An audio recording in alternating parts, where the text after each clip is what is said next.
Hi කොහොමද? පේනවනේ හැමෝම try කරලා බලනවා පොල් කිරි අයිස්ක්‍රීම්. ඉතින් ඔන්න මටත් හදන්න හිතුණා. බලමු හරියට හැදෙයිද කියලා. මම මෙතන ඇඹුල් කෙසෙල් ගෙඩි 5ක් විතර කපාගෙන තියෙනවා. ඕනේ වුණොත් ගන්න වෝටර්මෙලන් කෑල්ලකුත් අරගෙන තියෙනවා. මෙතන පොල් ගෙඩියක කිරි මිරිකගෙන තියෙනවා. මම මේක පළතුරු ටික ඩීෆ්‍රිසර් එකේ දාලා රැයක් තියනවා. පොල් කිරි ටිකත් පහළ කොටසේ දාලා රැයක් තිබ්බා. ඉතින් ඊට පස්සේ පහවදා උදේ 8ට විතර අරගෙන බැලුවා අයිස්ක්‍රීම් ටික හදන්න. බලමු අපි හොඳට පොල් කිරි ටික මිදිලා තියනවද කියලා.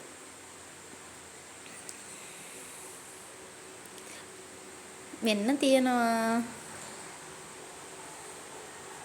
හරිම ලස්සනට හොඳට උඩ තට්ටුවේ පොල් කිරි එක හොඳට මිදිලා පහත වතුර ටික එහෙමම බේරිලා තියෙනවා. අපිට ඕනේ මෙන්න මේ කිරි ටික විතරයි. යොදේ වගේ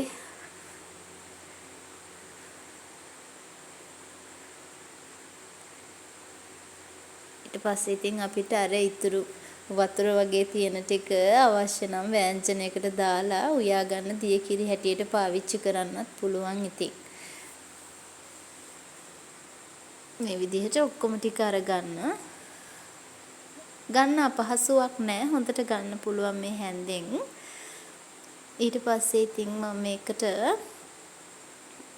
පළතුරු කෑලි ටික දාගෙන මෙන්න මේක ටික ඉතින් වෑංජනයකට ගන්න පුළුවන්. මේ පළතුරු ටික දාගෙන මම මේක හොඳට බ්ලෙන්ඩර් කරගන්නවා. මේ කෙසෙල් ගෙඩි 5ම මම දාගන්නවා. වෝටර්මෙලන් එක අවශ්‍ය වුණොත් විතරක් දාගන්න. මොකද මට කෙසෙල් වල පාටට ආස වෙයිද කියලා දන්නේ නැති නිසායි මම අරව ටිකක් දීප්‍රිසර් දැම්මේ. පළතුරු දෙකම කපලා. සීනි ටිකකුත් ඔයාගේ අවශ්‍ය ප්‍රමාණයට සීනි දාලා ඒකටම වැනිලා තේ හැඳි කාලක් විතරක් දාගන්න.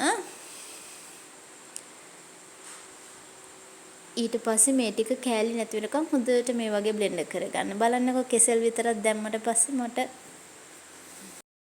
පාට මදි වගේ. ඒ නිසා මම වෝටර්මෙලන් කෑලි ටිකක් දානවා. ඔයාට කලරින් තියෙනවා නම් ඔයා කැමති කලරින් එකක් මේකට දාගන්න පුළුවන්.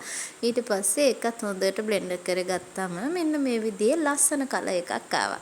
දැන් ඉතින් තියෙන්නේ අපිට මේක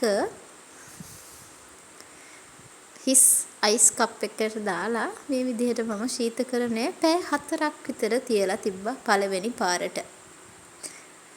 ඔන්න ඔය විදිහට දාලා පියනෙන් වහලා පැය 4ක් තියලා ගත්තේ.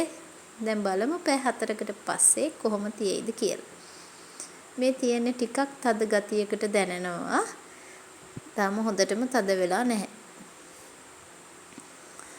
ඉතින් මාව තාම subscribe කරපු නැති යාළුවෙක් නම් මේ වීඩියෝ එක බලන්නේ මාව subscribe කරන්න කියලා ආදරේ මතක් කරනවා. දෙවනි පාරට බ්ලෙන්ඩර් කරලා තමයි මම මේ ආයෙත් අයිස් කප් එකට දාලා පැය 8ක් විතර ආයෙත් ෆ්‍රිජ් එකේ තියලා ගත්තා. ඒ වෙනකොට නම් ඉතින් ඔන්න හොඳටම අයිස් වගේම කඩේ අයිස් එකක් වගේම හොඳටම සෙට් වෙලා තියෙනවා. පේනවනේ හරි තදයි.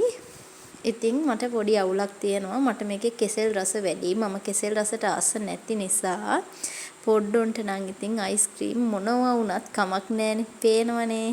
ඉතින් මාත් අතෑරියේ නෑ කාලා බැලුවා. ගිහින් එන්නම් තවත් වීඩියෝ එකකින් හම්බෙමු.